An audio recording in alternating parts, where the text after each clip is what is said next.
సమ్మయ్య గారు, వేదికపై ఉన్న మిత్రులు, శ్రేయభిలాషులు, బీసీ బంధువులు, ఎదురుగా ఉన్న కండ్లల్లో మెదడులో ఉన్నటువంటి బీసీ మిత్రులందరికీ, సోదరి సోదరుమణులందరికీ ఈరోజు మనం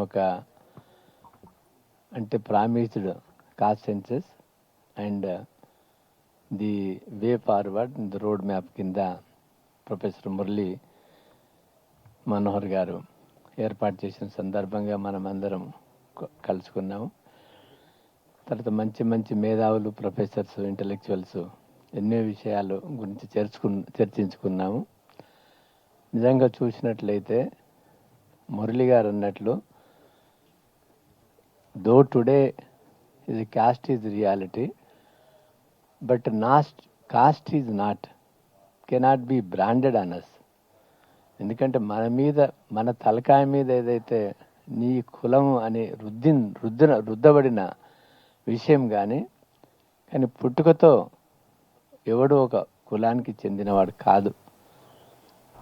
అందుకనే బాబాసాహెబ్ అంబేద్కర్ ఈ కాస్ట్ ఇజం నిర్మూలించేంత వరకు సమానత్వం రాదు, సామాజిక న్యాయం రాదన్నది.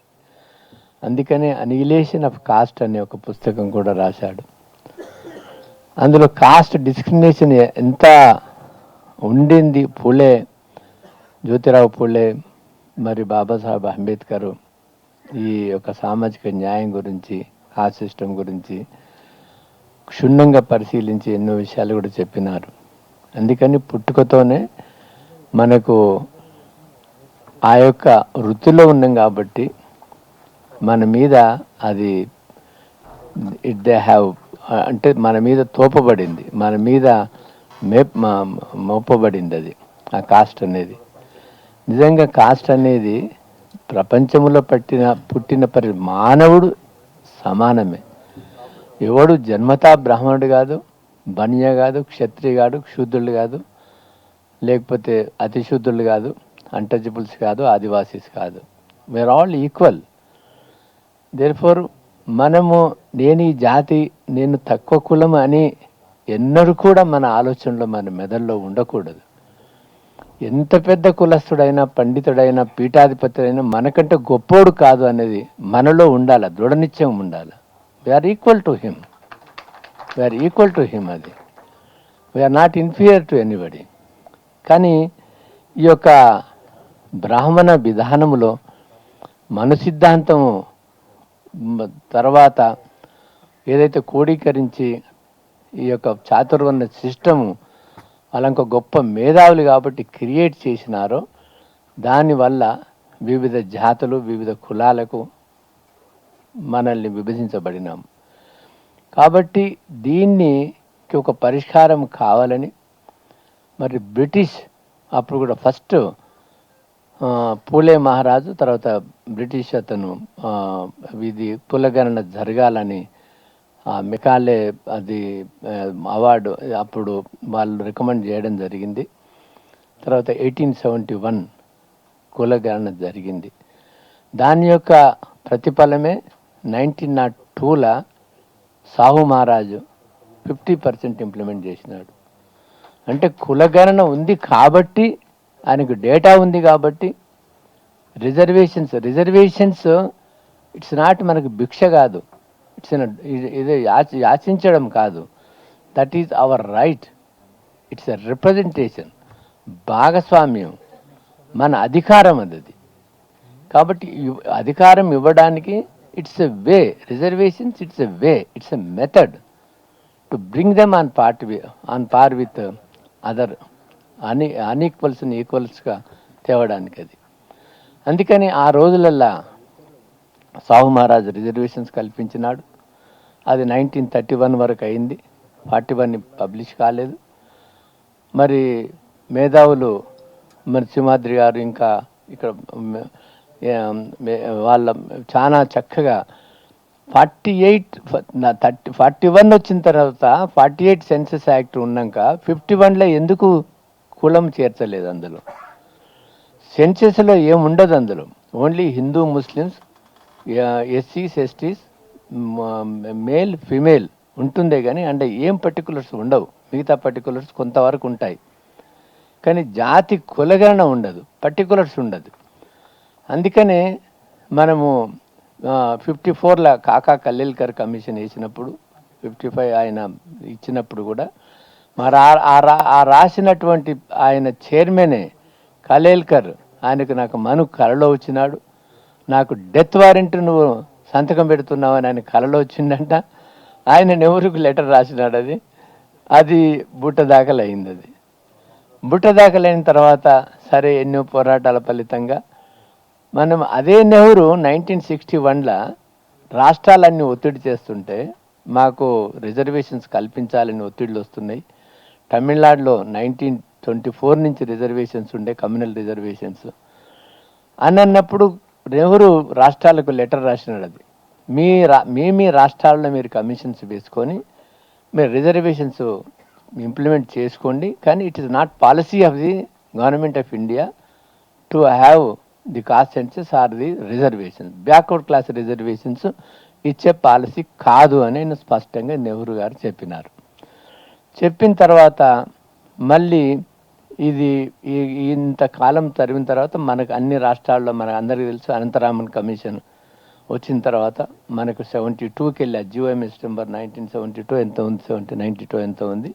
దాని తర్వాత మనకు రిజర్వేషన్స్ వస్తున్నాయి. అట్లా ప్రతి రాష్ట్రంలో కూడా ఒక కమిషన్, ముంగేర్లాల్ కమిషన్ బీహార్లో, అట్లనే అన్ని రాష్ట్రాల్లో ఒక వాళ్ళ కమిషన్స్ చేసుకొని అది రిజర్వేషన్స్ చేసుకుంటున్నారు.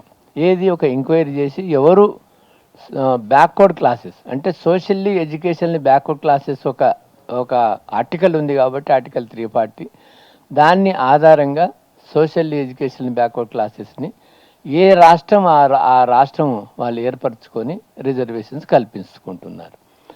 కల్పించుకున్న తర్వాత మన పెద్దలు చెప్పినట్లు 2010లో ఒక పెద్ద బీసీ ఎంపీలందరూ కూడా అప్పటికే నార్త్ ఇండియాలో మరి ఒక చైతన్యం వచ్చింది కాబట్టి మరి జాతి జనగణన అంటే దానికంటే ముందు రీజన్ ఏంటంటే మండల్ కమిషన్ 79లో మండల్ కమిషన్ మన వాళ్ళ ప్రోద్బలం వల్ల మండల్ కమిషన్ మొరార్జీ దేశాయ్ ఉన్నప్పుడు మండల్ కమిషన్ వేయడం, బీపీ మండల్ తన మరి 80లో తన రిపోర్ట్ ఇవ్వడం, ఆ రిపోర్ట్ని 1990లో నేను ఇంప్లిమెంట్ చేస్తానని వీపీ సింగ్ అనడము, దాని తర్వాత మండలికి వ్యతిరేకంగా కమండలము, ఆయన యొక్క రథయాత్ర కావడము, దానికి మన బీసీలు కూడా అందులో మండలికి వ్యతిరేకంగా పోరాడము, అంటే ఏం తెలియకుండా మన వాళ్ళ అమాయకులు.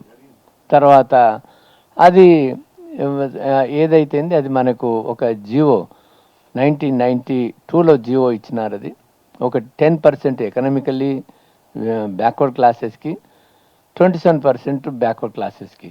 అది సుప్రీంకోర్టులో క్వశ్చన్ చేస్తే 10% ఆ రోజు పివి నరసింహారావు ఇచ్చినటువంటి 10% కొట్టివేయబడి 27% సక్రమమే. అందులో బట్ క్రిమి లేరు, ప్రతి జాతిలో కూడా ఉన్నత వర్గాలు, మురళి గారు వారు అన్నట్లు ప్రతి జాతిలో కూడా సంపన్నులు కూడా ఉంటారు కాబట్టి ఆ ఉన్నత వర్గాల వారికి కాకుండా అంటే reservations has to be reached to the poorest also, it should be percolated to the bottom level. అందుకని బాటమ్ లెవెల్కి కూడా కావాలి కాబట్టి పైనవాడే అన్నీ తీసుకుంటే మంచిది కాదు కాబట్టి ఈ యొక్క క్రిమి లేయరు తీసివేయ పని కాదు. 26 అందులో మండల్ రిపోర్ట్లో ఇంద్రసాని వర్సెస్ యూనియన్ ఆఫ్ ఇండియాలో అన్నారు, ఒక చేతితోని 27% ఇచ్చి ఇంకొక చేతితో గుంజుకోకూడదని చెప్పినారు వాళ్ళు.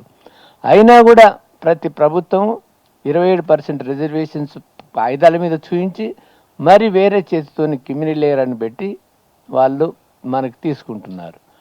తీసుకున్న తర్వాత ఆ మండలి యొక్క చైతన్యమే అని అనుకోండి నార్త్ ఇండియాలో పొలిటికల్ పవర్ రావడానికి నాంది. అది మండల్ కమిషన్ రిపోర్ట్ లేకపోతే ఉత్తరప్రదేశ్, బీహార్లో బీసీ ప్రభుత్వాలు రావు. కాబట్టి బీసీ ప్రభుత్వాలు యాదవులు అక్కడ మెజారిటీ వర్గం కాబట్టి వాళ్లకు చేతిలో 2 రాష్ట్రాలు చేతికి రావడం. దాని తర్వాత 2011లో వాళ్ళకు కొంత రాజకీయ అధికారం వచ్చింది కాబట్టి జాతి జనగణన జరగాలని పార్లమెంట్లో వాళ్ళు రేజ్ చేసినప్పుడు కన్సెన్సస్ వాళ్ళు ఒప్పుకున్నారు. సోషియో ఎకనామిక్ కాస్ట్ సెన్సస్ చేద్దామని. 2010లో చేద్దామన్న తర్వాత 2011లో స్టార్ట్ అయినాయి. స్టార్ట్ అయిన తర్వాత అందులో మీరు చూసినట్లయితే సోషియో ఎకనామిక్ కాస్ట్ సెన్సస్ 2011లో 34 కాలమ్స్ ఉన్నాయి, నియర్లీ 34-36. ప్రతి ఒక్క పర్టికులర్ ఉంది అందులో. అందులో రోడ్డు మీద పడుకునేవాడా, లేకపోతే వాడికి డైలీ వేజ్ వర్కరా, బిచ్చగాడా, లేకపోతే వాడికి పూరి గుడిసె ఉందా, టిన్ షెడ్ ఉన్నదా, సెమీ హౌస్ ఉందా, పక్కా హౌస్ ఉందా, వాడికి సైకిల్ ఉందా, ప్రతి ఒక్క particulars, every particulars is given. మామూలుగా బెగ్గర్ నుంచి పార్లమెంట్ మెంబర్, సుప్రీంకోర్టు జడ్జి వరకు కూడా పర్టికులర్స్ ఉన్నాయి అందులో. కానీ విచిత్రం ఏంటంటే కాంగ్రెస్ గవర్నమెంట్ అప్పుడు వాళ్లకు నియత సాఫ్ లేదు కాబట్టి అక్కడున్న కొంతమంది మేధావులు ఉన్నారు, బ్రాహ్మణులు, ఆ జయరాం రమేష్, చిదంబరము, కొంతమంది బాపనోళ్ళే ఉంటారు హైకమాండ్ చుట్టూ. వాళ్ళు ఆ బీసీ అనే పదం అందులో లేదు. బీసీ అనే పదం అందులో లేదు కాబట్టి అది అది అన్ని పర్టికులర్స్ ఉన్నాయి, కానీ బీసీ పదం లేనందువల్ల అది కాస్ట్ సెన్సస్ మనకు బయటికి రాలేదు. నేను 2013లో chairman national commission for backward classes అయినప్పుడు నా దగ్గరికి, అప్పుడు కాంగ్రెస్ గవర్నమెంట్లో నేను అపాయింట్ అయినప్పుడు నా దగ్గరికి ఈ కేటగరైజేషన్ చేయాలా, వర్గీకరణ చేయాలా అని నాకు లెటర్ వచ్చినప్పుడు మినిస్ట్రీ ఆఫ్ సోషల్ జస్టిస్కి వెళ్ళి నేను అడిగాను, మీరు socio economic caste census publish చేయండి, చేస్తేనే డేటా ఉంటుంది, అన్ని పర్టికులర్స్ ఉంటాయి, సైంటిఫిక్గా నేను వర్గీకరణ చేస్తాను. 11 రాష్ట్రాల్లో వర్గీకరణ ఉంది, సౌత్ ఇండియాలో, నార్త్ ఇండియాలో ఒక బీహార్ అనే ఉంది మోస్ట్ బ్యాక్వర్డ్ క్లాసెస్. యూపీలో ఇంత పెద్ద యూపీలో లేదు, ఎక్కడ లేదు. కాబట్టి నేను చేస్తాను, మీరు నాకు ఎక్స్పర్ట్ కమిటీని ఏర్పాటు చేసేసి యూ పబ్లిష్. ఎందుకంటే ఆల్రెడీ బీసీ లిస్టులు ప్రతి రాష్ట్రంలో ఉంది, సెంట్రల్ ఓబీసీ లిస్టు ప్రతి స్టేట్కు సెంట్రల్లో ఉంది. కాబట్టి మండల్ కమిషన్ రిపోర్ట్ ప్రకారం వాళ్ళకు ఒక ప్రిన్సిపల్ పెట్టుకొని ప్రతి స్టేట్కి, ఎస్సీ ఎస్టీకి ప్రతి స్టేట్కి ఒక లిస్ట్ ఎట్లా ఉంటుందో, సెంట్రల్ ఓబీసీకి కూడా సెంట్రల్ ఉంది. కొంతమంది పొలిటికల్ రీజన్స్ వల్ల ప్రతి రాష్ట్రంలో అన్డిజర్వింగ్ బీసీ కాస్ట్లను కూడా చేర్చినారు, పొలిటికల్ గెయిన్ గురించి చేర్చినారు. అట్లా కొన్ని సెంట్రల్ ఓబీసీస్లో కూడా అన్డిజర్వింగ్ కాస్ట్లను కూడా ఈవెన్ బ్రాహ్మణ్స్ని చేర్చినారు కొన్ని కులాలల్లో. ఇప్పుడు మన ఎగ్జాంపుల్, బ్రాహ్మణ్స్ని చేరడానికి నాకు మణిపూర్ ఉంది. మణిపురి ఈజ్ ఎ బ్రాహ్మణ్, వాళ్ళని బీసీలు చేర్చినాడు. వాళ్ళకు అతియాచ అయ్యి బీసీలకు సరిపోక మాకు ఎస్టీలకు కూడా కావాలని ఇప్పుడు గొట్లాట, మణిపూరి గొడవ అది. దాని తర్వాత అంటే ఈ రకంగా ఈ బీసీలను కూడా అందులో పల్సగా చేసినారు. అందులో they have polluted the BC list as and today. తర్వాత వర్గీకరణ కూడా సైంటిఫిక్గా లేదు.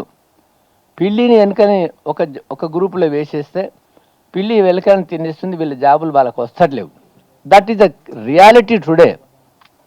కాబట్టి ఏమన్నారు, అది మనకు Mandal commission it's an act, 1993 యాక్ట్లో ఏమన్నారు, ప్రతి 10 yearsకి ఒకసారి రివిజన్ కావాలన్నారు. Central OBC list every 10 years you have to survey and you have to revise అన్నారు. సర్వే కావాలి అనేది 1993 యాక్ట్లో ఉంది, కానీ ఒక్కసారి కూడా సర్వే కాలేదు. 2011 సెన్సస్ పబ్లిష్ చేయలేదు. మేము కులగణనకు వ్యతిరేకమని ప్రతి ప్రభుత్వం అంటూ వస్తున్నది. దాని తర్వాత నేను ఉన్నప్పుడు రికమెండ్ చేశాను. తర్వాత పెద్దలు నేను వస్తున్నప్పుడు మాట్లాడుతున్నప్పుడు నవోదయ స్కూల్స్లలో రిజర్వేషన్స్ లేవని, I have recommended for reservations in the central schools, Navodaya schools, Sainik schools. తర్వాత ఇవి గవర్నమెంట్ ఆఫ్ ఇండియాకి లోపల ఎన్ని స్కూల్స్ ఉన్నాయో వాటి అన్నిటి కూడా నేషనల్ లా స్కూల్స్ నేను రికమెండ్ చేసినందువల్ల ఇప్పుడు కొన్నిటికి ఇస్తున్నారు. దాని తర్వాత I have also recommended reservations in the private sector and as well as the political reservations. దానికి కాస్ట్ సెన్సస్ కావాలని కూడా రికమెండ్ చేశాను. తర్వాత పెద్దలు అన్నట్లు ఒక్కటి కూడా రికమెండ్ ఎక్సెప్ట్ ఓవర్ పీరియడ్ కొన్ని ఆ స్కూల్స్లలో చేసినారు, కానీ మిగతా రికమెండేషన్స్ మాత్రం ఏం చేయలే. తర్వాత నేషనల్ కమిషన్ ఫర్ బ్యాక్వర్డ్ క్లాసెస్కి కాన్స్టిట్యూషనల్ స్టేటస్ కల్పించాలని నేను రిపోర్ట్ ఇచ్చాను, వర్గీకరణ చేయాలని రిపోర్ట్ ఇచ్చాను. నా రిపోర్టు ఆధారంగానే ఆ రోహిణి కమిషన్కి వేసినారు. బట్ ఆ రోహిణి కమిషను ఆవిడ అడగాలి కదా, 2011 పర్టికులర్స్ ఉన్నాయి, అవి నాకు చేతికి ఇవ్వండి, నేను అవన్నీ క్షుణ్ణంగా చేస్తాను. బట్ ఆ రకంగా కాకుండా ఉద్యోగస్తులు ఇప్పుడు ఎవరు అన్నారు కొంతమంది, ఎస్సీ ఎస్టీల కంటే బీసీల పరిస్థితి అధ్వానం ఉంది. That I have stated in my report. For example I have given wandering classes ఉన్నాయి, భిక్షాటన చేసేలు ఉన్నాయి, బెగ్గింగ్ క్లాసెస్ ఉన్నాయి. మీరు ఢిల్లీలో పోతే కూడా ఆ తాడి మీద దొమ్మరిగడ్డలు ఆడుకుంటా పోతుంటారు. అది వాళ్ళ స్థితి ఏముంది? They come under DNT denotified tribes, nomadic semi nomadic tribes 50% BC OBC లిస్ట్లో ఉన్నారు, మిగతా 50% ఎస్సీ ఎస్టీలలో ఉన్నారు. బట్ ఈ 50% ఉన్న ఓబీసీ లిస్టుల ఆ డిఎన్టీస్ గతి ఏంటి, వాళ్ళ పరిస్థితి ఏంటి టుడే? కాబట్టి ఇవన్నీ నేను దేశమంతా నలుమూల తిరిగి రికమెండేషన్ చేశాను, కానీ ఏ గవర్నమెంట్ కూడా లేదు. తర్వాత నేను I have met the prime minister of India, I had a free talk with, ఏదో ఒక 5 నిమిషాలు మాట్లాడుకున్నాం. ఈ developed interest 18 minutes yeah spent for me. తర్వాత నేను ఆయన అడిగాడు, అంటే యూపీ దాంట్లో మేము బీజేపీ బలపరుచుకోవాలంటే మీరు ఏముందంటే బీజేపీ కుర్మి యాదవ్ గవర్నమెంట్ ఉంది, మా బీదోళ్ళకు చాలా మోస్ట్ బ్యాక్వర్డ్ క్లాసెస్ ఎంకరేజ్ చేయండి, మీరు ప్రభుత్వానికి వస్తారని చెప్పాను. అది సో ఆ పాలసీ తీసేసుకొని ఆ మౌర్యని ఎంటేసుకొని తిరిగినాడు. వాళ్ళకి ఏదో ఆశ పెట్టినాడు ఎంబీసీస్కి ఇస్తానని, బీసీలను విడదీసి వాళ్ళకి మళ్ళీ బీజేపీ ప్రభుత్వం వచ్చింది. అక్కడ మళ్ళీ ఆయనని ఠాకూర్ని పెట్టినాడు, ఆయన యోగిని. తర్వాత ఇప్పుడు మళ్ళీ ఇవన్నీ హిందుత్వంతో, రామాలయంతో, అయోధ్యతో, ఇప్పుడు ఆ మన పెద్దలు అన్నట్టు ఆ హిందుత్వం మనకు అన్నం పెడుతుందా, లేకపోతే ఉద్యోగం ఇస్తుందా, లేకపోతే మన బతుకులు బాగుపడతాయా, మనకి ఏ రకంగా వస్తుంది? మన వాళ్ళు పిచ్చిగా పడిపోతున్నారు ఆ కాషాయ మరి కలర్లో, అది దాంట్లో అంటే ఒక మత్తు ఒక ఇంటాక్సికేషన్ ఇచ్చి ఆ బీసీ తత్వంలో, హిందూయిజంలో మనల్ని ముంచేసి థింకింగ్. సరే, ఇప్పుడు నేను ఇంత పెద్ద మాట్లాడితే నేను ఎంతో సంపాదించి అనుకున్నావు, వాళ్ళు ఏదో జైల్లో పెడతారంటే ఒకటేసారి చస్తే ఒకసారి పుడతాము, కానీ రోజు చావడం అంటే దానికి ఇట్స్ నాట్ ఏ లైఫ్. అది there sir. But anyway we should be prepared. అది తర్వాత మీరు బాగా మాట్లాడినారు. తర్వాత ఎందుకంటే వీటన్నిటి కూడా రీజన్ ఏంటంటే, తర్వాత ఇప్పుడు మనకు నేను మొన్న ఇక్కడ తెలంగాణలో ఎన్నికలు జరుగుతున్నప్పుడు ధైర్యంతో మన ఆకునూరి మురళి వాళ్ళ గ్రూపు ఒక బస్ యాత్ర వేసేసుకొని ధైర్యంతో మరి దూరాలకు ఇవన్నీ కూడా భయపడకుండా వాళ్ళకి నమ్మిన సిద్ధాంతాన్ని మనం ఈసారి వాళ్ళకి అబంధాస్తాలతో ఫ్రీ కావాలనేది దేశమంతా తిరిగినారు, వాళ్ళు కాంట్రిబ్యూట్ చేసినారు. నేను కూడా 2-3 సార్లు మాట్లాడినాను. ఒక 3 weeks బిఫోర్ అనుకుంటా, నేను ప్రొఫెసర్ సుదర్శన్ సరిగ్గా అందరూ అక్కడిక్కడ ఉన్నప్పుడు మేము ప్రెస్ కాన్ఫరెన్స్ పెట్టి చెప్పాము, ఎందుకు మనం ఈ దొరల రాజ్యంకి వెళ్ళి విముక్తి కావాలా, కుటుంబ పాలనకి వెళ్ళి విముక్తి కావాలా, ఈ ధరణి కాళేశ్వరం ఎంత పెద్ద స్కామ్స్, తర్వాత ఎట్లా అసలు ఈ డెమోక్రసీ లేకుండా చేసినారు అనేది ఒక పెద్ద మీటింగ్ పెట్టి, బీజేపీ కూడా ఎందుకు ఇవ్వకూడదని దానికి ఎందుకు ఇవ్వకూడదని అంటే జాతి జనగణన చేయమన్నారు, మొత్తం ప్రైవేటైజేషన్ చేస్తున్నారు, తర్వాత చాతుర్వర్ణ సిద్ధాంతాన్ని ఎంకరేజ్ చేస్తున్నారు, కుల వ్యవస్థను చేస్తున్నారు, మన షేర్ మనకి బట్టలేదు, తర్వాత ఈ రకంగా కాన్స్టిట్యూషన్ని డెల్యూట్ చేస్తున్నారు, they are leading to the civil war. వీటన్నిటికి పెట్టి మేము పెట్టిన తర్వాత మళ్ళా ఈ బీసీ సంఘాలు కొంతమంది పేర్లు చెప్పను కానీ వీళ్ళు కూడా మళ్ళీ స్టేట్మెంట్లు ఇవ్వడం జరిగింది. ధైర్యం వచ్చింది అప్పుడు వాళ్ళకి, సరే ఇద్దరు చేస్తున్నారు కదా అని వాళ్ళు కూడా స్టేట్మెంట్లు ఇచ్చినారు. దాని తర్వాత మళ్ళా ఏదైతే మేనిఫెస్టో కాంగ్రెస్కు, ఎందుకంటే కాంగ్రెస్కు మనకేం న్యాయం చేయాల, వాళ్ళ తాత వాళ్ళ అమ్మ నాయనమ్మ వాళ్ళ ముత్తాత కూడా మనకు అన్యాయం చేశారు. బట్ ఈయన ఒక రాహుల్ గాంధీ ఈరోజు కమిటెడ్గా, నిజమే నేను నిజంగా దేశానికి చేయాల అనేది ఒక కమిట్మెంట్తో కనిపించింది. కాబట్టి మేము ఇండియా గఠబంధన్కి చేయాలి ఈసారి ఆల్ ఇండియా లెవెల్లో. సో మొత్తం ఒక 15 రాష్ట్రాలకు వెళ్ళి ప్రతినిధులను తీసుకొని 36 మంది రాహుల్ గాంధీని గారిని 13 తారీఖు నాడు కలిసినాము, జనవరి 13th నాడు కలిసి ఆ రోజు 1 అవర్ స్పెంట్. తర్వాత 1 అవర్ ఆయనకు చెప్పినాం గట్టిగా. ఆయన అడిగాడు ఎందుకు, what is the reason for us to ఓడిపోవడానికి ఛత్తీస్గఢ్లో, మధ్యప్రదేశ్లో, రాజస్థాన్లో వాటర్ అన్నిటికీ మన వాళ్ళు అక్కడిక్కడ వచ్చిన ప్రతినిధులు చెప్పారు. మేమేం చెప్పానంటే ఒక్కటి ముఖ్యము, మోహన్ భగవత్ ఒక స్లోగన్ ఇస్తే మొత్తం ప్రతిబింబిస్తుంది దేశమంతా, వాళ్ళంతా. ప్రైమ్ మినిస్టర్ ఒక స్లోగన్ ఇస్తే ప్రతిబింబిస్తుంది. మీరు ఇస్తే మీ వరకే ఉంటుంది, నీ లీడర్లో ఎవరు తీసుకెళ్తలేడు, మీ చీఫ్ మినిస్టర్లో ఎవడు నిన్ను అసలు స్లోగన్ తీసుకుపోరాదు. అది జాతి గణగణక చేస్తామంటే ఆ విషయం ఎవడు కూడా చెప్పలేదు, అది ఎక్కడ అది. తర్వాత మీ పాలసీ మీ యొక్క మేనిఫెస్టో కూడా మీకు ప్రజలకు వరకు తీసుకెళ్ళలేదు. తర్వాత మిమ్మల్ని కూడా వాళ్ళు మీకు మిస్గైడ్ చేస్తారు, మీకు తప్పుదోవ పట్టిస్తారు, మిమ్మల్ని కూడా చేయకుండా పిరికి మంది పోస్తారు మిమ్మల్ని అని చెప్పినాం ఆయన ముఖం ముందని చెప్పినాం అది. తర్వాత మీరు ఈ జాతి జనగణన చేస్తామని అంటున్నారు. మీ రాష్ట్రం ఇప్పుడు తెలంగాణ, కర్ణాటకలో వచ్చింది కాబట్టి మీ యొక్క చిత్తశుద్ధి నిరూపించుకోవాలంటే వెంటనే మీరు తెలంగాణలో మీరు కులగణన చేపట్టండి అని చెప్పడం జరిగింది. ఆ రోజు చెప్పడం జరిగింది. తర్వాత రిప్రజెంటేషన్ కూడా ఈ యొక్క బీసీ వెల్ఫేర్ మినిస్టర్కి ఇవ్వడం జరిగింది. ఆ రోజు మరి మదియాస్కి వచ్చినాడు ఢిల్లీకి, వాళ్ళందరికీ తెలిసిన ప్రెస్ కాన్ఫరెన్స్ పెట్టాం, మీ అందరికీ తెలుస్తుంది. దాని తర్వాత సరే బీసీ జనగణన చేస్తామన్నారు. కాబట్టి మనకు తమిళనాడులో తరహాలో ఎట్లయితే యాక్ట్ ఉందో ఇప్పుడు ఆర్టికల్ 342 ఒక ఆర్టికల్ ఉంది. ఏది మనకు central OBC list mandal commission ప్రకారము చేసినారు అది. తర్వాత సెన్సెస్ ఏమో 1948 సెన్సెస్ యాక్ట్ ప్రకారం చేస్తారు. ఇప్పుడు స్టేట్ లిస్టు, సెంట్రల్ లిస్టు ఏ యాక్ట్ ప్రకారం చేయలే, మనకు ఓన్లీ 340 ఒక ఆధారం ఉంది కాబట్టి దాని ప్రకారం చేసుకున్నాము. కాబట్టి ఇప్పుడు మనకు నేషనల్ కమిషన్ ఫర్ బ్యాక్వర్డ్ క్లాసెస్కి ఈ కాన్స్టిట్యూషనల్ స్టేటస్ ఇచ్చినప్పుడు ఒక కేసు సుప్రీంకోర్టులో వచ్చి we will recognise 1 list only. SC ఎస్టీలకు ఏదైతే ప్రతి స్టేట్కి ఒకటే లిస్ట్ ఉంటుందో బీసీలకు కూడా మేము ఒకటే లిస్టు రికగ్నైజ్ చేస్తాము, స్టేట్ లిస్టు మేము రికగ్నైజ్ చేయమని అన్నారు. సెంట్రల్ ఓబీసీ లిస్టు సెంట్రల్లో ఏదైతే ఉందో ఆ స్టేట్కి అదే రికగ్నైజ్ చేస్తాం, స్టేట్ లిస్ట్ మేము ఒప్పుకోమన్నారు. ఒప్పుకోమన్నప్పుడు మళ్ళీ రాష్ట్రాల ముఖ్యమంత్రులంతా గోలు పెడితే అప్పుడు కాన్స్టిట్యూషన్ అమెండ్ చేసి so 242A(1) and 2 government of India central OBC list వాళ్ళు తయారు చేసుకుంటారు. 242A(3) every state by law prepare a socially educationally backward class list for all its purposes. అంటే education, economic, welfare measures, local బాడీస్కు అన్నిటికీ ఆ list ఉపయోగించుకోవచ్చు.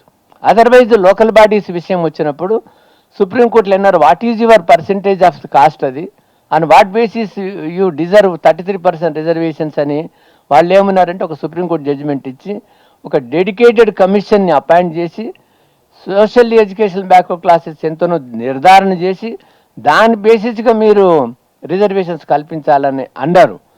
కానీ ఇక ఆంధ్ర చేయలేదు, తెలంగాణ చేయలేదు. వాళ్ళు 33%కి వెళ్ళి 20% తెచ్చుకొని 50%కి వాళ్ళకి 0 అల్లి కలిపినారు, కానీ సైంటిఫిక్గా చేయలే. బట్ సైంటిఫిక్గా కొన్ని రాష్ట్రాలు చేసినాయి. సో ఇప్పుడు మనకు social education backward classes list రాజ్యాంగం ప్రకారం చట్టం చేసి మనం చేసుకోవచ్చు. కాబట్టి ఇప్పుడు మనం చేసుకుంటే దానికి మనకు చట్టబద్ధత ఉంటుంది. సో దానికి ఒక మొత్తం ఆధారాలు ఉంటాయి. దాని ఆధారంగా మన పోరాటం చేయాలంటే ఎవరినో అడుకుంటే కాదు. ఇంతమంది ఉన్నాం, ఇన్ని ఆర్గనైజేషన్స్ ఉన్నాయి. అల్టిమేట్గా ఈ యొక్క సోషల్ ఈ జాగృతి పరిచే ఆర్గనైజేషన్స్ వేరు. రేపు ఈ గవర్నమెంటు మనకు చేయకపోతే కూడా ఈ గవర్నమెంట్ని కూడా దించి మనకి ఇష్టం వచ్చిన గవర్నమెంట్ తెచ్చుకోవాల్సిన పరిస్థితులు మనం ఉన్నప్పుడే గవర్నమెంట్ ఉంటుంది. కాబట్టి మనకేదో ఇప్పుడు మేము పెద్ద మనుషులం అందరం, మాకేం కావాలో మాకేం అక్కర్లేదు. మేము ఓన్లీ మేము ఒక మేధావుల్లాగా ఉంటాం, గైడ్ చేస్తాం. యువకులు ఉన్నారు, పెద్దలు ఉన్నారు. కాబట్టి మీరు పొలిటికల్ పార్టీ పెట్టుకుంటారా, కానీ మేము మాత్రం ఏ పొలిటికల్ పార్టీకి అఫిలియేట్ అయి ఉండము, అసోసియేట్ అయి ఉండము. ఓన్లీ ఆర్ఎస్ఎస్ లెక్క మేము we will give our input only. ఒక ఐడియాలజీ ఉంటుంది అంతేగాని తయారు చేయాలి. ఇప్పుడు కుల సంఘాలు అని అన్నారు, కుల సంఘము చెప్తే కూడా ఆ కులాల ఉన్నటువంటి 100 మంది ఈ యొక్క జాగృతి ఒక స్పృహ ఉండాలి, బీసీ స్పృహ ఉండాలి, కాన్స్టిట్యూషనల్ స్పృహ ఉండాలి, బ్యాక్వర్డ్ క్లాసెస్ కమిట్మెంట్ ఉండాలి. ఉన్నప్పుడే మనం ఎవరికో ఓటు వేయాల్సిన ఎవరికి వేయొద్దు ఎవరికి వేయాలని చెప్పాల్సిన అక్కర్లేదు. Everybody should be in a position to decide in future of our backward classes. మన జాతి బాగు గురించి, మన జాతి ఫ్యూచర్ గురించి, మన పిల్లల భవిష్యత్తు గురించి ఏ రకమైన ఈ చైతన్యం మనం తెచ్చుకోవాలా, ఏ రకమైన అన్ని జాతులు కలిసి ముందుకు పనిచేయాలా. ఒక ప్రభంజనంలాగా ఆర్ఎస్ఎస్లో ఏదైతే కూకట్ మరి నలుమూలల పాకిందో మనం కూడా రెగ్యులర్గా మేధోమదనం చేసుకోవాలి, క్లాసెస్ నడుపుకోవాలి. తర్వాత మన సంఘము ఊరూర్లో ప్రతి దాంట్లో కూడా అంటే చిన్న ఒక ఈ చెవి ఆ చెవికి పెట్టి మన వాళ్ళు డైలీ ఇటువంటి ఒక ఏదో ఒక సిలబస్ తయారు చేసేసుకుని దాన్ని అందరం కలిసి ముందుకు వెళ్తే అవుతుంది. ఇప్పుడు పార్టీ పెట్టుకుందామంటే అదొక పార్టీ ఉన్నది. ఇప్పుడు పార్టీలో 4-5 పార్టీలు ఉన్నాయి బీసీలు. పోనీ 4-5 పార్టీలు బీసీలు ఇప్పుడు మొత్తం ఆల్ ఇండియా లెవెల్లో ఇండియా గఠబంధన్ ఎట్లా అవుతుందో ఈ తెలంగాణలో అందరు కలిసి ఇప్పుడే సీట్ షేరింగ్ చేసుకోండి. ఇప్పుడే సీట్ షేరింగ్ చేసుకొని మీరందరూ కాన్స్టిట్యూషన్ సెలెక్ట్ చేసుకోండి. కాన్స్టిట్యూషన్ సెలెక్ట్ చేసుకొని మీలో ఐకమత్యం ఉంటే, యూనిటీ ఉంటే, మరి ఏదో ఎండుకిచ్చలాగా అక్కడిక్కడ పాడిపోకుండా, మరి ఉసిరికాయలాగా ఇక్కడ మూట ఉడితే పారిపోకుండా ఒక్క దగ్గర ఉండి మీరు ఇప్పుడు సీట్ షేరింగ్ చేసుకొని కాన్స్టిట్యూషన్కి మీరు ప్రయత్నం చేయండి. నెక్స్ట్ ఎలక్షన్స్ ఇప్పుడు మీరు వస్తారో రారో, ఎంత బలం నీకు బీసీలను ఎంతమంది చైతన్యపరుస్తాము, ఎంతమంది నీ గ్రిప్పులో ఉంటారు, అట్లా తయారు చేసుకోండి. తయారు చేసుకోవడానికి మేధావులు ఉన్నాం, మీకు గైడ్ చేస్తాం. కానీ మామూలుగా మా బీసీలకు రాజ్యాధికారం రావాలనంటే కంప్లీట్గా ఒక పెద్ద ఎత్తున చైతన్యం వచ్చేంత వరకు మాత్రం రాదు. Thank you for giving me opportunity.